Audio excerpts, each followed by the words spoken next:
Hi everybody, I am Nick DiLeo. This coming March, the Warwick Valley High School Drama Club is thrilled to present not only the Warwick premiere, but the Orange County premiere of Mamma Mia. As such, this special edition is bringing together the entire cast of Mamma Mia right here on the stage. Joining me on the stage are the principals, whom you're going to meet in a moment, and in the auditorium is the rest of the cast. Can I hear from the cast, please? We in the Drama Club are super excited to bring this musical to you, so let's get started. Let's introduce our principals. On my right side are all the guys, and on my left side are all the girls. So I'm going to start with Grace. What I'd like you guys to do right now is, again, pass the mic down. Introduce yourselves, tell me what grade you're in, and the role you're playing in the show. Okay, well, I'm Grace McGowan. I'm playing the role of Donna, and I'm a senior. I'm Sophie Romano. I'm in 10th grade, and I'm playing the role of Tanya. Hi, I'm Ellie Hansen. I'm a sophomore, and I'm playing Rosie. Hi, I'm Madeline Waitson. I'm a senior, and I'm playing Sophie. Hello, my name is William Theodore Odell, and I am playing the role of Sam Carmichael, and I am a senior in Warwick Valley High School.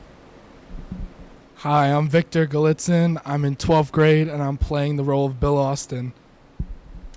Hi, I'm Dan Brenner. I'm a senior, and I'm playing the role of Harry. Hello, my name is Ethan Tumala. I'm a senior, and I'm playing Sky. Excellent. Welcome to the show, all of you guys. It's great to have you. According to Wikipedia, which I know all English teachers tell you to stay away from Wikipedia, Mamma Mia played for 11 years on Broadway in over 5,500 shows. I'd like you guys to comment on why do you think there's such a mass appeal to Mamma Mia? Who has an opinion on that? Good, well, I'll start with you. I believe what makes Mamma Mia interesting is the catchy show tunes, which are actually created by the music group ABBA, which are amazing songs that just keep your ear enthralled and keep you wanting to sing it even when you leave the show. And these characters, they're in an amazing plot of just comedy. I don't know, but it's really funny, and you should come out and see it. We'll give the dates in a couple minutes. Of course. Ellie, you have the mic ready. What's the appeal to Mamma Mia? It's, as Will said, it's music that everyone knows. It's very pop culture appeal. It's very modern day. It's something, it's not going to confuse anyone. It's show tunes everyone knows, and even those who don't say they love theater can get by it. Good. Yeah, go ahead. I just when I watch it, or if I've ever seen it, when I first saw it, it just made me really happy. It's just like a very bright and vibrant type show, and I don't know, that's it. Good. And guys down here, Ethan, let's pass it down. Go ahead, Grace. Oh, I was just handed the mic, but I guess there's also there's an appeal in the romantic comedy aspect of it, because everyone loves a good rom-com and a story of like star-crossed lovers, no matter which couple you decide to pick within the show. Ethan, what's the appeal? The part of it that really appealed to me is just being able to see the dynamic between Donna and the Dynamos. I think it's very interesting to see the relationship between the three women. I think it's a nice thing to focus on, especially in a more of a pop culture thing, and we don't see it too often, so I like that aspect of it. Any of the other guys want to comment on that? As Will said, this is based on the songs of ABBA. What do you think is the impact of having a super group of the 70s having their canon of songs on a stage? Does that help with the appeal as well? Sophie. I think that it helps greatly with the appeal, because I think multiple generations of people can relate to seeing the show. Like, I know some people grew up listening to the songs, and even I grew up listening to the songs, even though they came out a lot before my time. So I think it's great that like a lot of different ages and types of people can all relate to the music, and it really brings everyone together and makes everyone enjoy it. Anybody want to answer it on this side? Good, Ethan again. Yeah, I just like it because I know with a lot of musical theater songs, it really takes a specific person to like them a lot of the time, and like there's always that one guy who like only listens to musical theater. But Mamma Mia is a different story because it's ABBA. It's a lot more broad of a genre. A lot more people can come around it by it, and I think that's why it's been so popular, because it doesn't have to be just the person who's into musical theater. Anybody can love it. Good. Anybody else? Will? No? Okay, great. For those who may not know Mamma Mia, which kind of I'm not so sure that really exists, but for those who may not know Mamma Mia, who wants to give a quick, 30-second Spark Note summation of it? Go. Well, it's the story of Donna Sheridan and her daughter Sophie, who is getting married at the age of 20 to Sky, and she decides to invite her 3 possible dads to her wedding, and all hell kind of breaks loose, and you eventually end up with a happy ending. Yeah, I think it's definitely a happy ending. You're in agreement? Yeah. Yeah, it's a pretty happy ending. Good. Excellent. The next question I have is, if you look back over the last 4 years, the Drama Club has done All Shook Up 4 years ago. And for those of you who are seniors who have been with me for 4 years, it kind of starts and ends, almost bookend, with this concept of the jukebox musical. All right, and how many of you have seen a jukebox musical? Of course, you've seen them from, the Jersey Boys and, of course, Mamma Mia.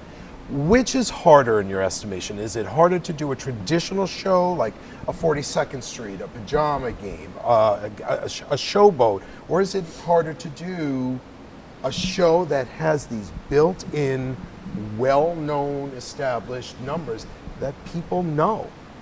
Ellie. I think it's harder to do a jukebox musical because everyone knows everything. You'd be living under a rock if you've never heard the song Dancing Queen. So people will know Pretty true, though. if you're not doing it right. That means you either have to make it completely your own or you have to do it exactly as they did, and it's more boxes that you're put in. Yep. I also find that jukebox musicals focus a little more on the music at most times and a little less on character. So if you are a person who needs to delve into their character to really be able to salvage it, and you need a lot of time with it, you don't always get that in a jukebox musical. You kind of have to pick it up a little quicker. Right. So for actors who need that time, they don't often get it. But people know what you're doing if you're doing Mamma Mia. Actually, and I think the recognition of the songs, especially this one, the pressure is the fact that there's such a well-known canon of songs that the pressure is on us to, to perform at our very best. Go, Will. I'd say both are incredibly challenging. As an actor, you have to become a role, no matter what show it is, a jukebox musical or a regular musical. But the difference is, with a jukebox musical, it's music that everyone knows, and now you as an actor have to find the meaning within the song and what it pertains to the plot. And we always focus on the music in musicals, but as an actor, it's the hardest thing to do, to find the meaning of a song and what you're really singing. And so for both jukebox musicals and musicals that have been created over the years, you can't say one is harder than the other, but they're both incredibly challenging. Anybody else? Grace? Yeah, I agree with Will. I think, if you love 42nd Street, if you love Phantom, you're going to go see that show. Right. So you would know what's going on in the show. You'll know if someone's doing something wrong. The same thing with people who love watching the Mamma Mia movie. Even though it is different from the musical, if they come in and they see that something's wrong, they're going to notice. Yep, because there's such fans of it. Exactly, yeah. Excellent. Anybody else on that one? All right. My next question is really about being in a show in particular. Nobody on the stage is new to me. In fact, most of you have been with me for my seniors, who I'll get to in a minute, for 4 years. When you think back over your years of doing musicals, whether here or outside, what's the hardest part of being in a musical, do you think? Victor? I feel like the hardest part is getting everything together. Like, you have your choreography, you have your blocking, you have your music. When you do it on its own, it's fine. But when you finally get it together, it's like you run into a whole bunch of problems. But in the end, it works out to be an amazing show. Let's go send it down to Ethan. Sophie's got it, so let's go over it. I think one of the hardest parts. Sophie, it's really Madeline. But I think one of the hardest parts is being able to blend acting and reality, and like acting your part and acting the character and acting the scenes, reading the lines, but also making it believable enough to the point where an audience member can relate to it. Sometimes it's hard to keep it too real or keep it too phony, and able to act with your fellow actors and really find that really nice middle ground of where it's believable, but it's still entertaining to watch. And I think even too in this, even though this is fluff, but super fun fluff, I think over our 2 months together, we've been trying to find that that spot where it really is really still organic and sounds, and even though we're singing about Chiquitita, we're still trying to find that authenticity in it. Go, Ethan. Yeah, my answer is also very similar to both Maddie and Will's. It's the part I'm talking about. It's hard, but it's also what makes it so great for me. At least it's when you get towards the end of rehearsals, when you get towards just before the show, and you go out there and you're not acting anymore. You're not nervous. You're not thinking about what line's coming next. You're just performing. You are that character. Right. You're not thinking about anything other than getting into that character's mindset, and it all flows so perfectly, and you don't have any questions about what's coming or what's going. You're there in the present. You're not thinking about the future. You're thinking about what's happening right now. You're just truly becoming that character is basically, I'd say, the hardest part, but also the most rewarding part, and what makes the show great. Anybody else? Ellie?